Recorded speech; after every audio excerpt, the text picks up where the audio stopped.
As a small business owner, your to-do list is long. The Knot makes advertising easy and connects you with the right couples at the right time. Visit vendors.theknot.com/podcast for 15% off your first month with code podcast15.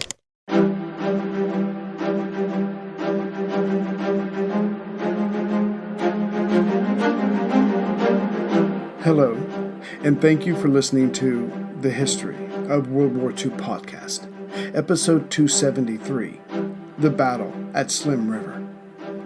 Last time, despite a courageous defense by the 11th Indian Infantry Division, the attacking Japanese forces of Lieutenant General Yamashita had outflanked the Commonwealth troops on January 2nd, 1942, around the town of Kampar and along the Perak River, thus forcing back the British-led troops once again.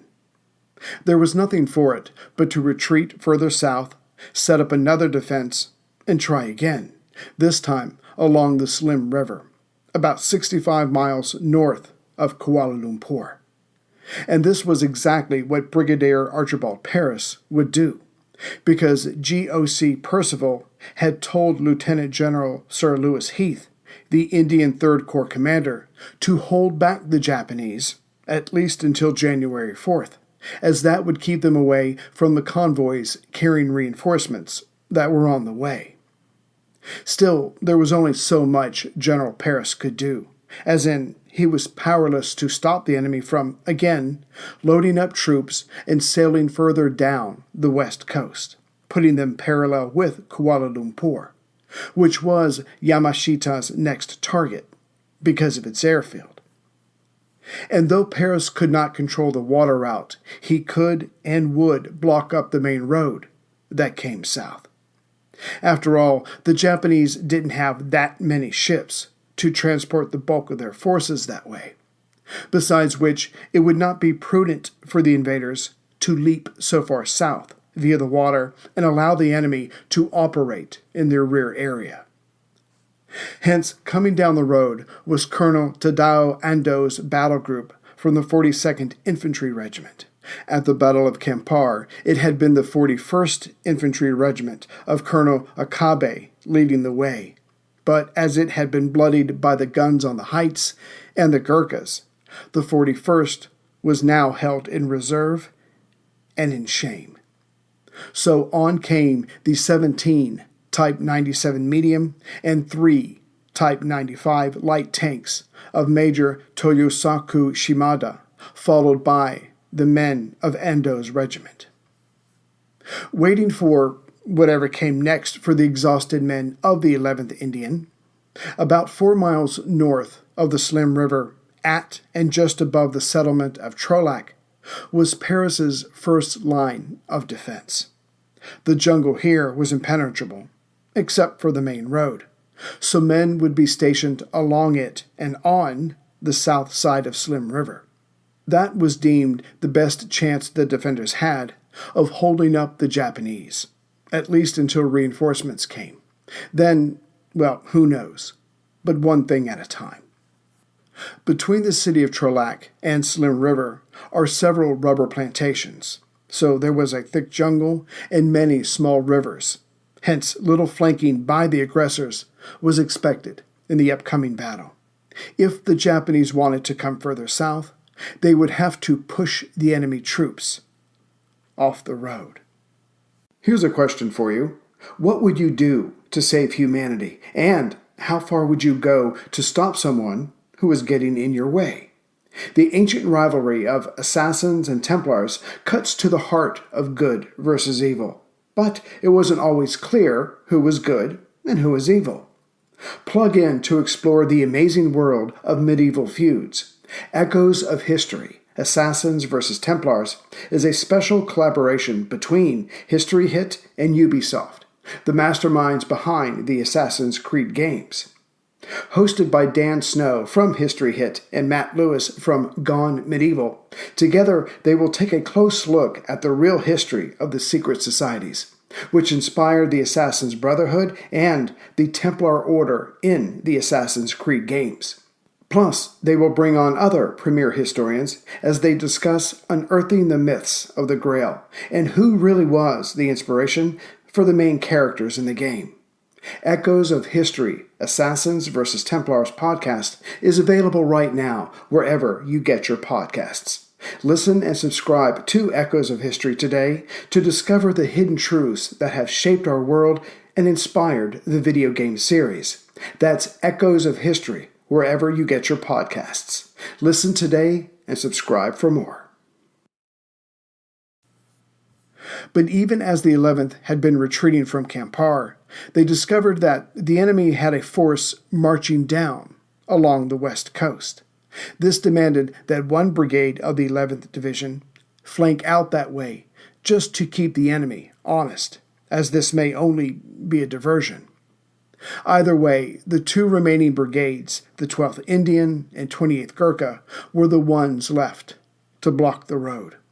Of course, all three brigades were under strength, had less equipment due to the many retreats, and needed some serious R&R, which they weren't going to get, thanks to the overall Japanese attack strategy of relentless speed. The 12th Indian Brigade under Lieutenant Colonel Ian Stewart was chosen to take up the most northern position, about 4 miles up from Slim River. But more specifically, the 419th Hyderabad Battalion was the most northern, just above Trolak, and they readied their anti-tank weapons and positioned their road-blocking material as fast as they could. The 5-2nd Punjab Battalion was just below or south of the Hyderabad's, and they too had anti-tank material to set up roadblocks. The last battalion, the 2nd Argyll and Sutherland Highlanders, were most south of this most northern defensive chain. They did not possess anti-tank weapons, but it was hoped the enemy's medium and light tanks would not make it this far. As for the Japanese infantry, if they wanted to come this way, they would find the road open. That is, until the Argyll and Sutherland Highlanders jumped out of the jungle to ambush them. It was this battalion that had the most jungle combat experience. As at Kampar, this seemed a rather impressive setup that should hand the Japanese many casualties. About 4 miles south of the 12th Indian Brigade, Lieutenant Colonel Ray Selby's 28th Gurkha Brigade was spread out, but whereas the 12th Indians' alignment was north to south along the road, the 28th Gurkha would be positioned west to east to cover the bridges along the Slim River, which turned to the east in this area. But leaving nothing to chance, each bridge was rigged to blow should the enemy get this far south. The 28th Gurkha was spread out thusly. The most northern battalion here was the 514th Punjab, along the main road, covering the bridge there, and to either side of the Punjabis, but a bit behind, was, from left to right, the 2nd Gurkha and the 9th Gurkha. These latter two were set up this way for two reasons. One, to help cover the nearby bridge, and two, just south of the bridge, the road turned east for a few miles, running along Slim River until it then turned back south at the official Slim River Bridge. This way, all three battalions were directly or indirectly covering the bridge, and the short section of road that ran to the east had two brigades sitting on it. Actually, three, as the 1st Gurkha Battalion was even further east or on the right flank of the road, covering its own bridge. And to the right or east of the 1st Gurkha was the official Slim River Bridge. Back to where the road turned to east, the rail line was also there, but it continued running south. Yet the Japanese could not ride their bicycles on that, so it was left alone. On the farthest left flank, but parallel with the 3 Gurkha battalions, was an anti-tank battery and some riflemen. But again, the enemy wasn't expected to try to brave the jungle or the many waterways in that area.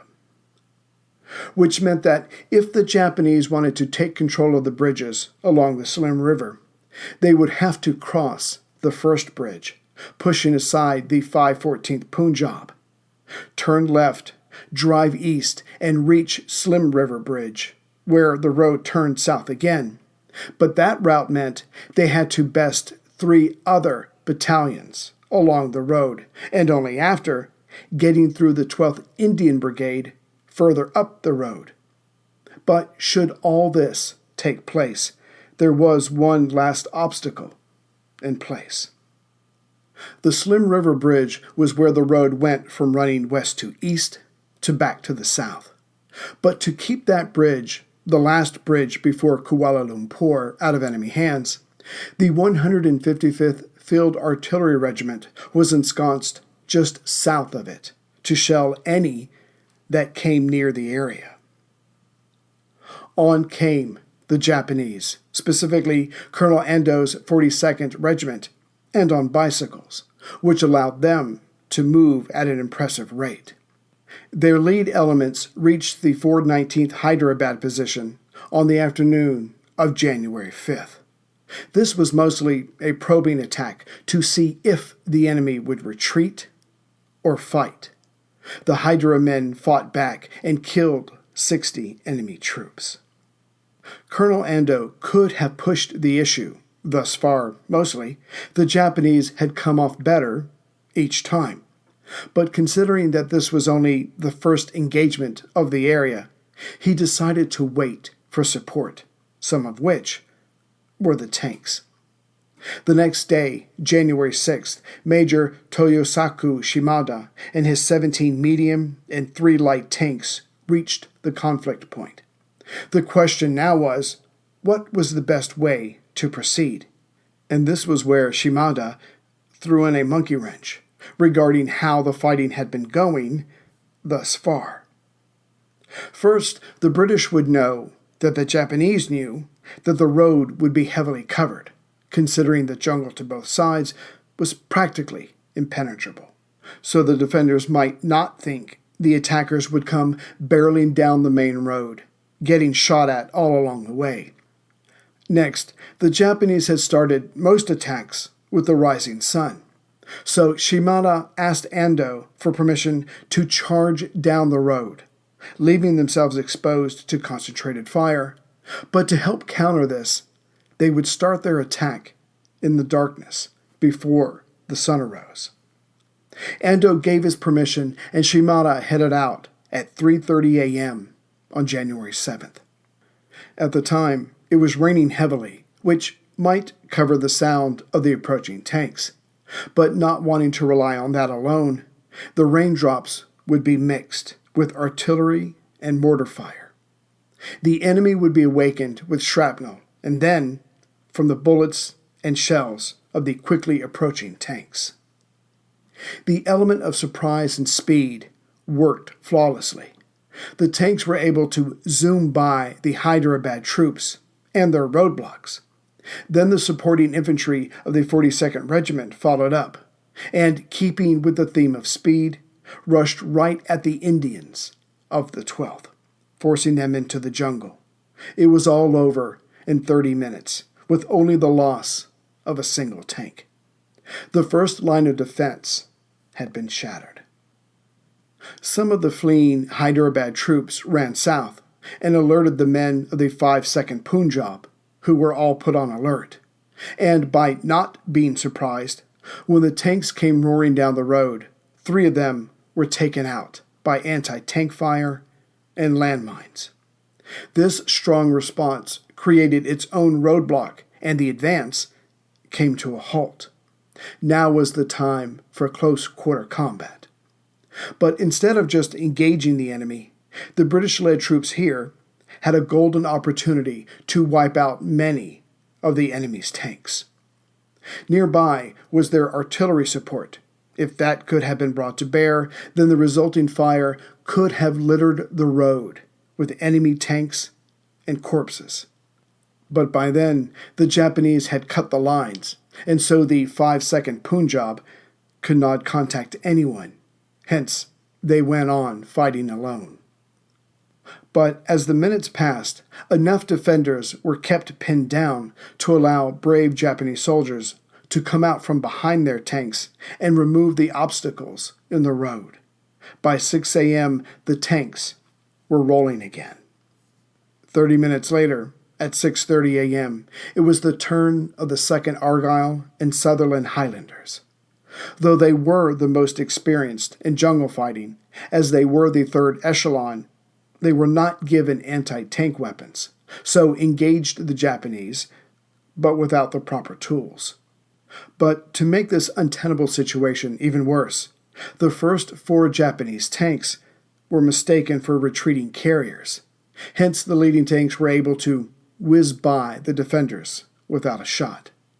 This effectively cut the defenders' position in half, as in they were now unable to cross the road to help shore up any weak points.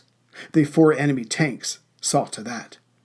So when the remaining tanks arrived, the defenders were in a pickle, with 4 tanks among their numbers and even more tanks, with supporting infantry and artillery, coming ever closer. This forced the British troops to fight as separate units, as best they could.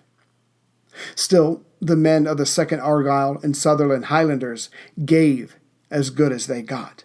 In fact, the Japanese were held up here longer than they had been at the 2 previous locations. But with the tanks and superior numbers, the Japanese were eventually able to push forward and keep going south. Seeing the inevitable, the Commonwealth companies on the eastern or right side of the road tried to outflank the enemy. If they could get in their rear, then the attackers would probably stop of their own accord. But it was not to be. First, the more numerous attackers had the men to spare to engage these men, and 2, the leading Japanese units were ordered to keep pushing south. Some of these flanking troops of the British would be in the jungle for at least 6 weeks, seeking ways to strike at the enemy. As for the larger war, they could only guess that things had not gone well. Either way, they had entered the jungle and were no longer a part of blocking up the road. The companies on the west or left side of the road tried the same thing, but ended up with the same results. A company did manage to get away into the jungle, but again were now not defending the road. Company D tried to follow suit, but the majority of them were captured before they could flee. When roll call was taken the next day, on January 8th, only 94 Argylls were there to give a response. To pull back from the fighting for a moment concerning the Argylls and the other captured men, as the Japanese were still obsessed with speed, the POWs were quickly broken into 2 groups, those that could walk and those that could not. This latter group was executed.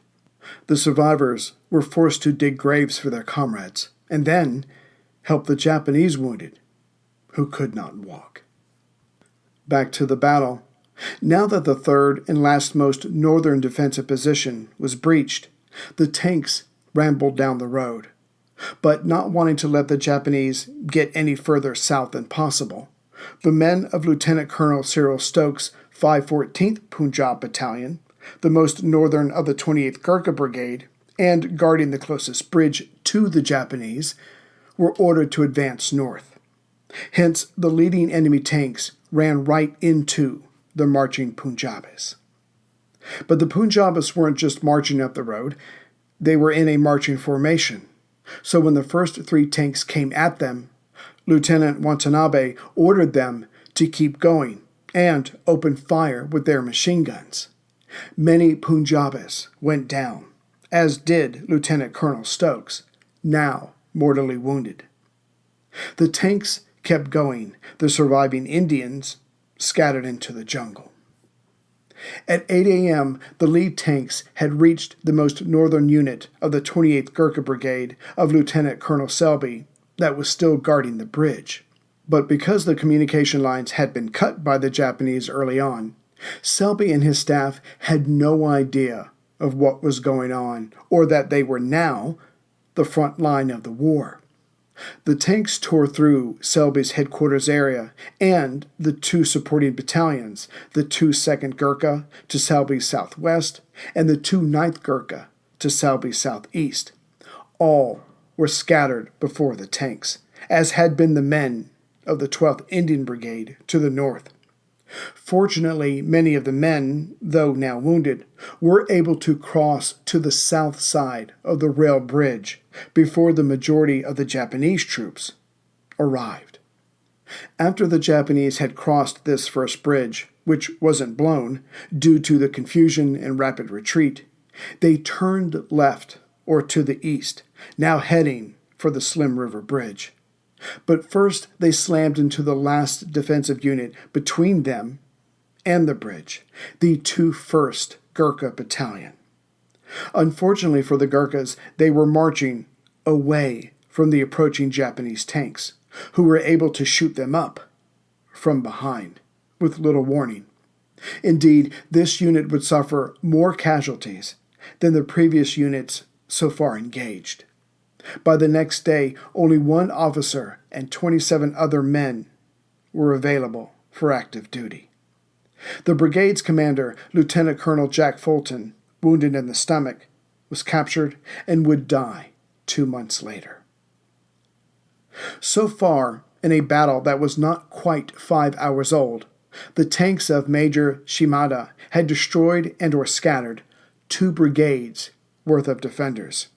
There was little left besides the 155th Field Artillery Regiment just south of Slim River Bridge and the other small force on the far left flank that was in no position to stop this tidal wave. And yet, there was one more force, a battery of Bofor's 40mm anti-aircraft guns that were on the immediate south side of the Slim River Bridge. But as the Japanese came racing up, they had massacred artillery and medical units along the 6-mile road from the turn to the upcoming bridge. The Singapore and Hong Kong Artillery Regiment, on loan, found that their Bofors were unable to penetrate the light and medium tanks, and the defenders had been lucky even to get off a few shots. Such was the speed of the approaching enemy armor. But the defender's ace was the demolitions attached to the bridge. Yet before that could be activated, Lieutenant Watanabe, who was leading this charge, after leaving Shimada with the main group for mop-up operations, leapt down from his vehicle and cut the wires rather dramatically with his sword. His sword had come free of its scabbard at 8:30 a.m.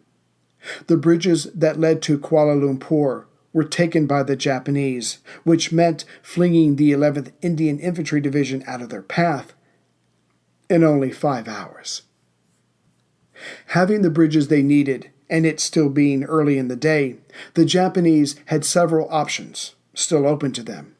But one of the first steps, besides securing the 16 miles or 25 kilometers of battle they had just passed through, was to check the next part of the road further south of the Slim River Bridge. By now, thinking little of the defender's ability, Watanabe sent Ensign Sato with 3 tanks down the road, unknowingly towards the 155th Field Artillery Regiment. The 2 4.5-inch howitzers engaged the oncoming tanks, but not before Sato got off a shot that knocked one of the howitzers on its side. By now, the tanks were even closer, but the sacrificed gun allowed the men of the 155th time to lower the barrel of their second gun and get off a shot. That shell connected with the tank Sato was in, killing him instantly. Without their leader, the 2 other tanks turned and went back to the bridge. Still, it wouldn't take much to push this lone gun of the British defenders out of the way. The road behind the 155th Field Artillery Regiment was as good as open. The 11th Indian Infantry Division was all but destroyed.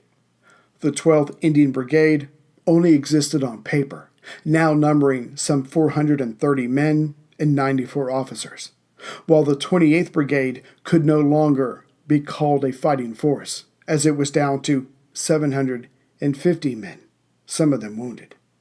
In all, the 11th Indian had lost, on this morning of fighting alone, some 3,200 troops, killed, captured, or missing. To be sure, many of the surviving defenders had run into the jungle, but over time would be captured as the Japanese controlled the peninsula. Of these men, like a few of the Argylls, they were still in hiding in the jungle when the war came to an end. One Gurkha NCO was found in late 1949. He simply didn't know the war was over. For G.O.C. Percival, though maintaining his professionalism, it seemed hard to remember a time before his troops on the Malayan Peninsula were not falling back to set up a new defensive line. And when the sun rose on the next day, January 8th, that same order was given. But there was good news.